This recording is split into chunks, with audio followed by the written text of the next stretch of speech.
Assalamualaikum warahmatullahi wabarakatuh. Selamat siang, salam sejahtera bagi kita semua. Perkenalkan, saya Nita Fatma Fauziah MPD dengan NIDN 0702069401, dosen Prodi Pendidikan Matematika Universitas Pawiyatan Daha. Pada kesempatan kali ini, saya ingin menyampaikan pernyataan diri dosen unjuk kerja Tridharma Perguruan Tinggi di bidang pengajaran sebagai syarat untuk seleksi sertifikasi dosen. Beberapa hal yang akan saya sampaikan. Yang pertama, di bidang pengajaran, mata kuliah Struktur Aljabar 1 merupakan salah satu mata kuliah yang saya ampu dengan bobot 3 SKS. Nah, Struktur Aljabar 1 ini merupakan salah satu sub kajian dalam matematika yang materinya meliputi himpunan dan fungsi, operasi biner, konsep dasar grup hingga dan subgrup, grup siklik, grup permutasi, isomorfisme, konsep dan teorema Lagrange, grup hasil kali langsung, homomorfisme grup, dan yang terakhir adalah teorema dasar dari grup abelian hingga. Capaian pembelajaran mata kuliah Struktur Aljabar 1 ini meliputi yang pertama, mampu mengkaitkan konsep-konsep terkait himpunan, konsep-konsep grup, dan subgrup dalam menyelesaikan soal. Yang kedua, mampu menyelesaikan permasalahan terkait konsep teoritis matematika aljabar yang meliputi grup, konsep-konsep grup, dan subgrup. Dan yang ketiga adalah mampu bekerja sama dan bertanggung jawab dalam menyelesaikan tugas kelompok terkait himpunan, konsep-konsep grup, dan subgrup.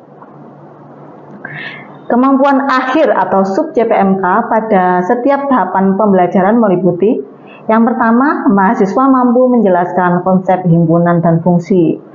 Yang kedua, mahasiswa mampu menjelaskan konsep operasi biner. Yang ketiga, mahasiswa mampu menjelaskan konsep dasar grup. Selanjutnya, mahasiswa dapat menyelesaikan permasalahan terkait grup. Yang kelima, mahasiswa mampu menyelesaikan permasalahan terkait grup hingga dan subgrup. Keenam, mahasiswa mampu menjelaskan tentang grup siklik. Ketujuh, mahasiswa mampu menjelaskan tentang grup permutasi. Kedelapan, mahasiswa mampu menjelaskan tentang isomorfisme. Kesembilan, mahasiswa mampu menjelaskan tentang konsep-konsep dan teorema Lagrange. Yang selanjutnya, mahasiswa juga mampu menjelaskan tentang grup hasil kali langsung.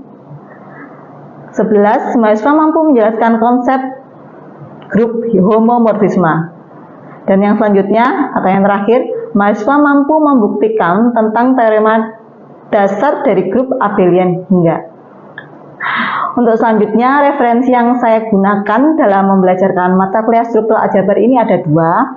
Yang pertama yaitu referensi yang saya ambil dari Gallian atau Joseph Gallian, bukunya cetakan tahun 2010 yang berjudul Contemporary Abstract Algebra 7 Edition.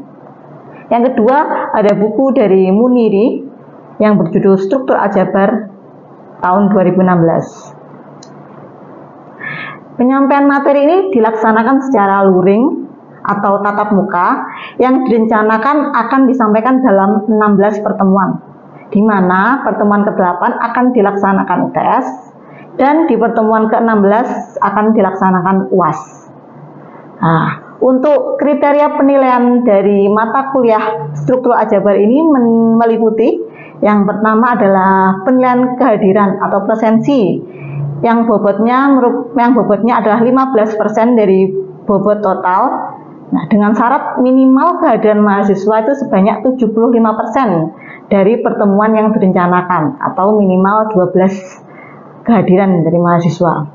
Yang kedua, penilaian tugas dengan bobot 20%. Tugas ini meliputi tugas yang baik dilaksanakan secara mandiri maupun kelompok dalam mata kuliah Struktur Aljabar. Nah, tugas kelompok ini kalau dalam mata kuliah Struktur Aljabar 1 meliputi tugas presentasi yang dilaksanakan di pertemuan ke-9 dan ke-10.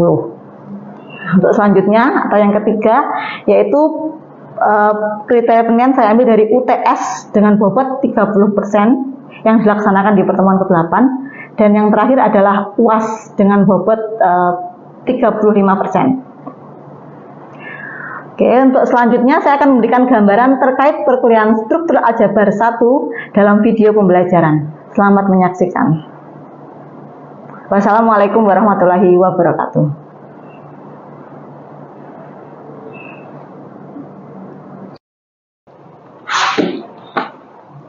Assalamualaikum warahmatullahi wabarakatuh.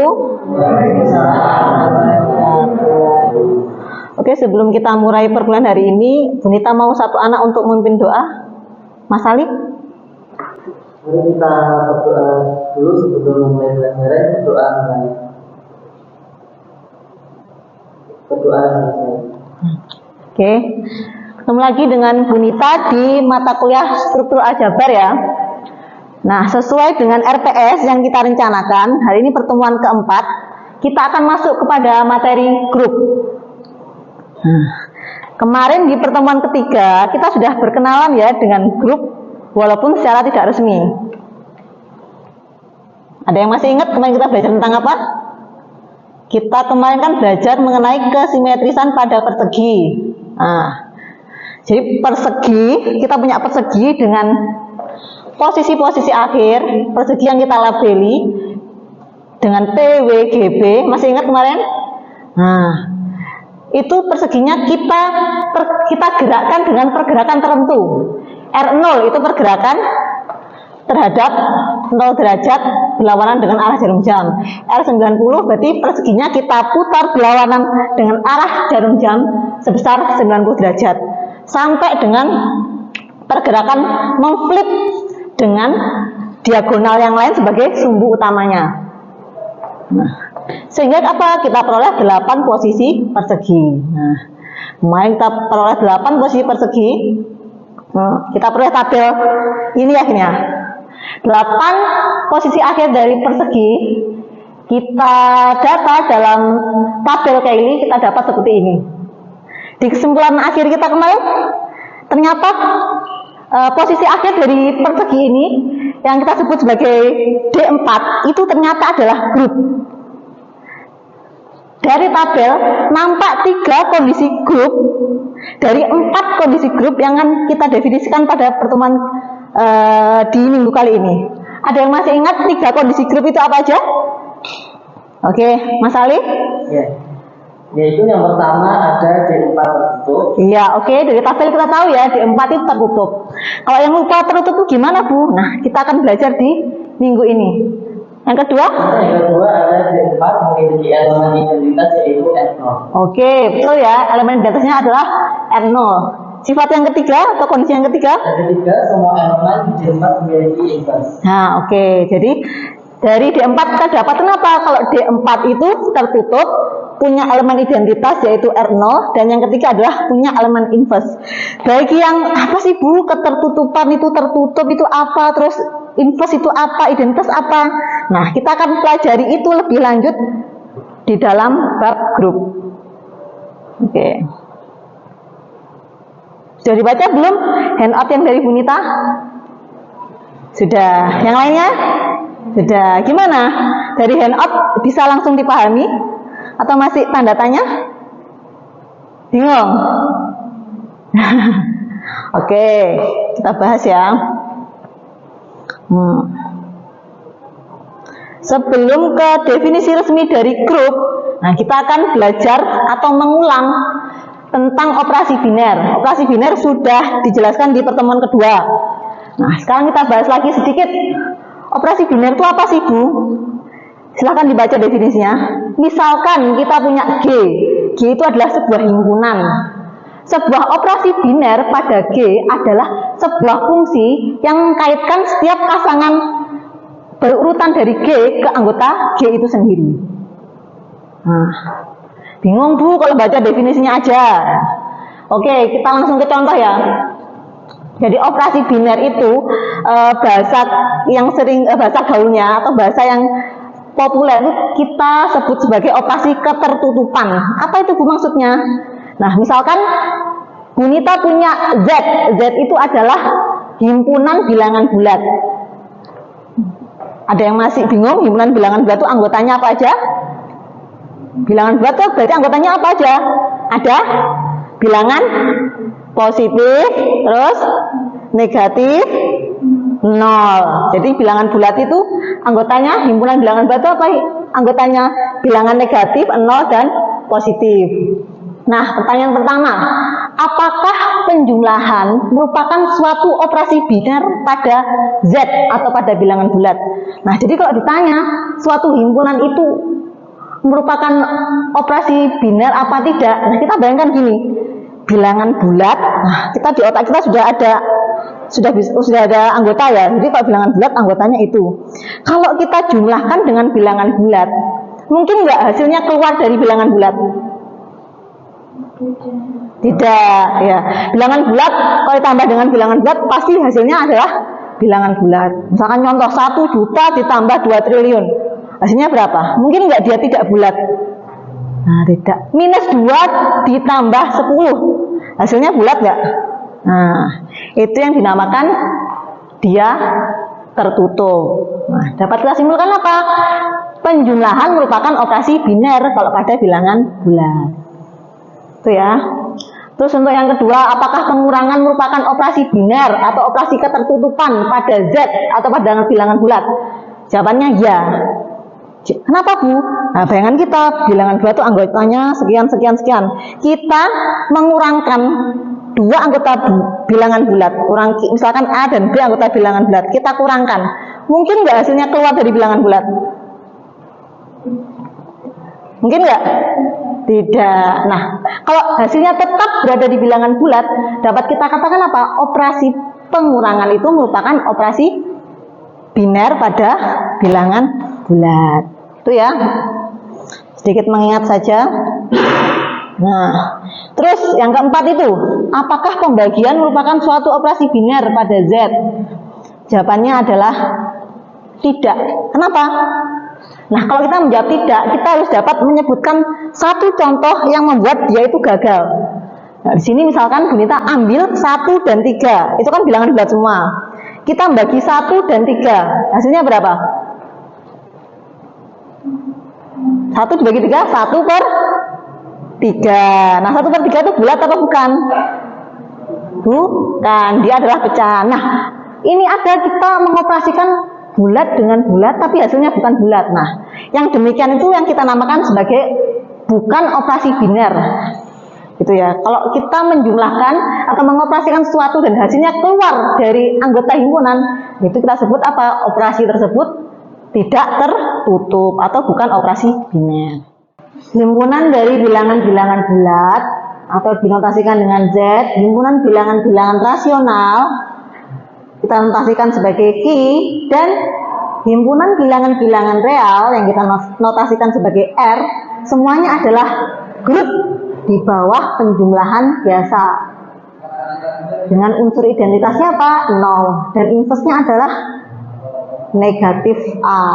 Kalau anggotanya yang dimaksud adalah A, unsur inversenya adalah negatif A. Jadi bilangan bulat, real, terus rasional itu juga merupakan grup di bawah penjumlahan biasa. Nanti kalau yang masih bingung, nah coba dicari tahu, dibuktikan. Masa sih bilangan real itu grup? Masa sih bilangan rasional itu grup? Cara membuktikannya gimana? Pakai latihan kita yang pertama tadi, contoh latihan yang pertama tadi.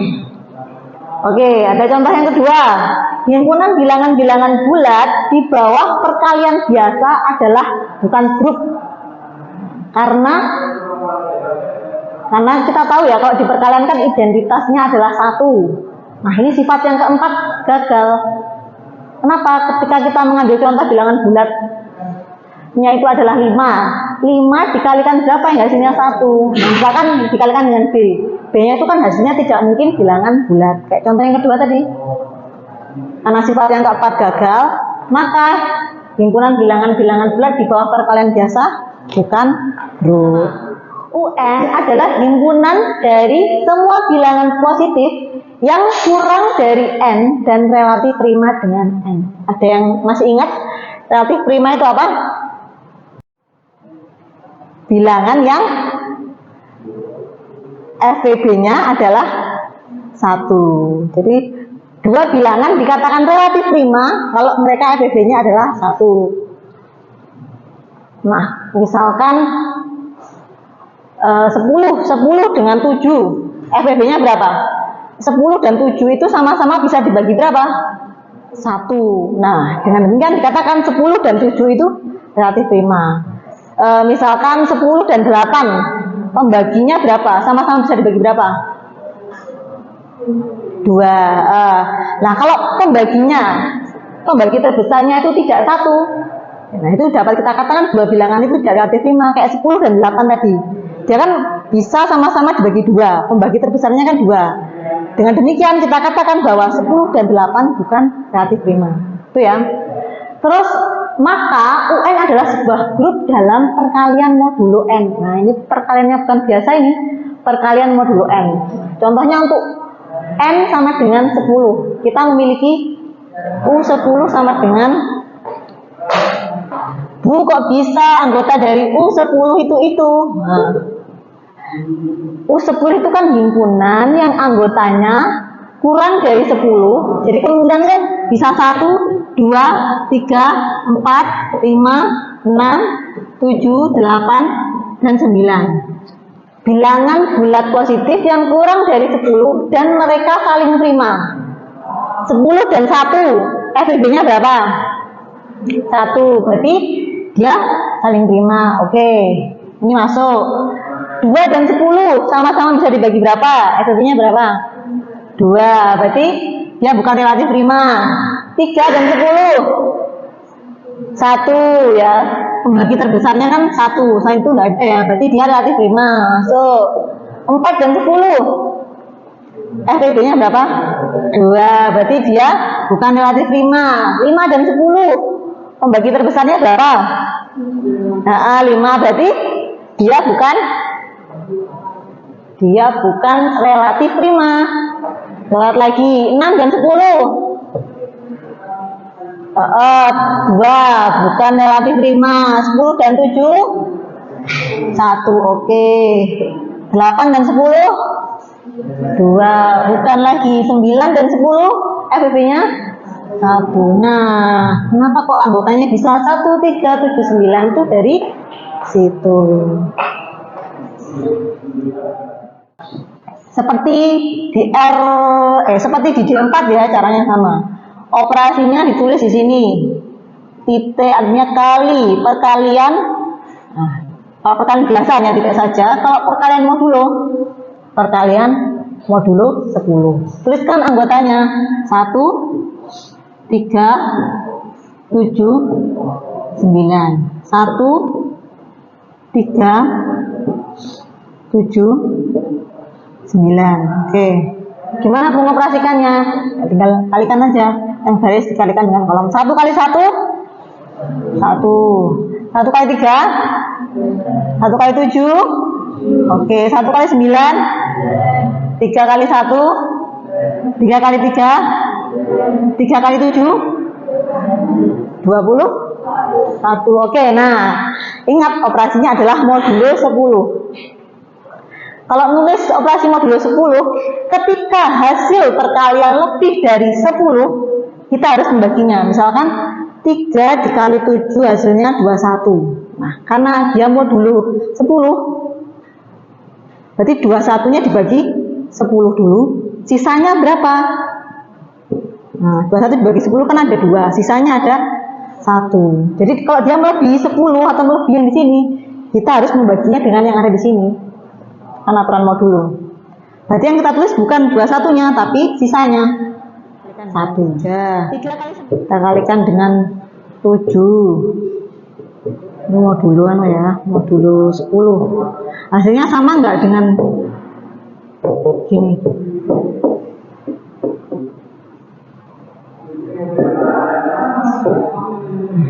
1 dikali 3, 1 dikali 3 hasilnya 1 dikali 3 hasilnya 3, dikalikan lagi dengan 7.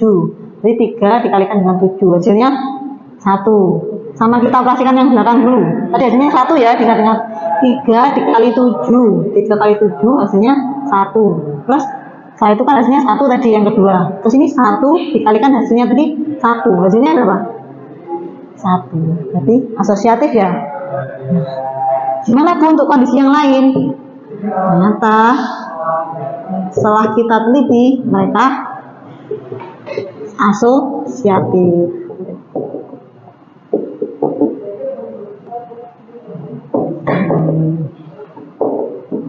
Sama 379.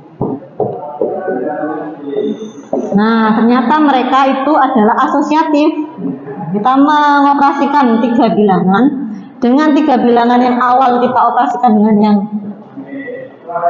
bilangan 1 dengan bilangan 2 kita operasikan dulu, atau bilangan 2 dan 3 kita operasikan dulu, ternyata hasilnya sama. Dapat kita katakan apa? U10 asosiatif, yaitu ternyata tadi hasilnya adalah sama. Terus kondisi yang ketiga, yang pertama memenuhi, yang kedua memenuhi, yang ketiga tadi apa? Unsur. Dia dikatakan sebuah grup kalau dia apa? Oke, dia memiliki identitas. Dari misalkan satu anggota U10 itu kan ada 1, sedemikian sehingga 1 kalau dikalikan 1 hasilnya 1. Terus untuk 3 tadi, untuk 3 kan ada bilangan berapa tadi? 7, sehingga kalau 3 dikali 7 modulo 10 hasilnya 1. Terus untuk 7 juga gitu. Ada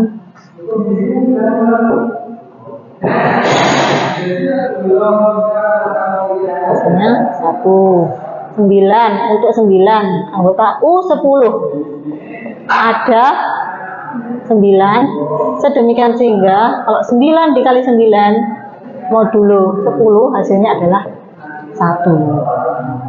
Nah, karena kondisi 1, 2, 3, 4 terpenuhi, dapat kita simpulkan apa?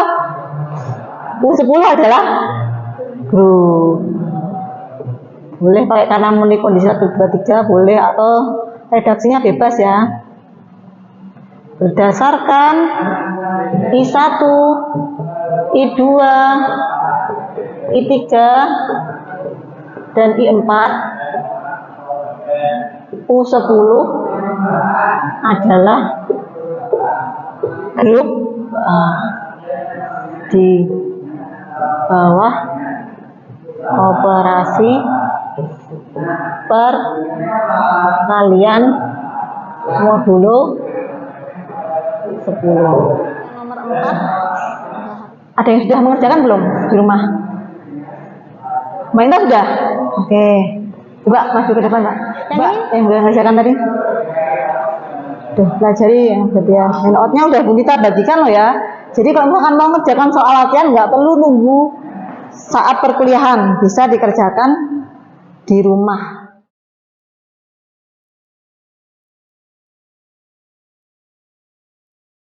Oh, tadi belum absen ya? Enggak. Bentar.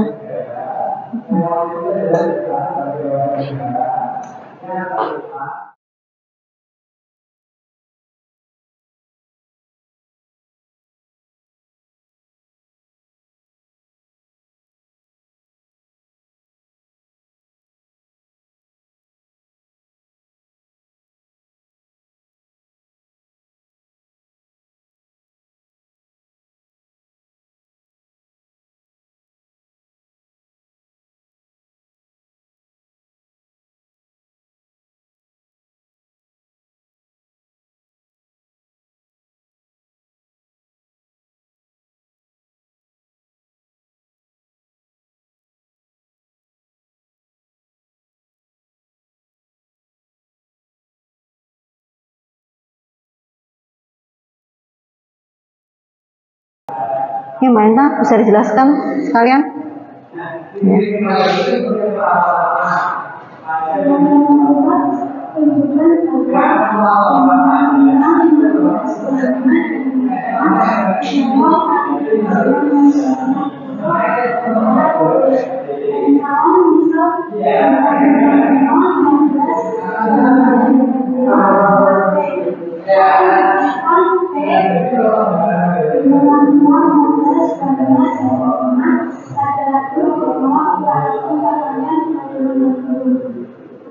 Kita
Oke, beri tepuk tangan untuk Mbak Anita. Oke, bagus ya. Benar ya ini ya. Nah, ini cuma kurang satu ini. P memiliki unsur identitas, yaitu berapa? 2, 5. Tuliskan 25-nya di sini ya. Ini ada soal yang belum dikerjakan nomor 2, 3, dan 5. Tapi karena waktu kita sudah masuk di penghujung waktu perkuliahan kita pada hari ini, yang belum dikerjakan soal 2, 3, dan 5 dikerjakan di rumah ya. Oke, dikerjakan minggu depan kita bahas lagi. Oke, kita bahas lagi dulu. Tadi kondisi yang terpenuhi suatu himpunan dikatakan sebuah grup ada berapa? 4. Yang pertama dia harus apa? Tutup. Kedua, asosiatif. Yang ketiga, identitas. Yang keempat, punya invest. Oke ya, demikian perkuliahan kita pada hari ini. Oke, sebelum kita akhiri perkuliahan, Mas Ali tolong bimbing doa lagi. Tadi kita sebelum belajar pada hari ini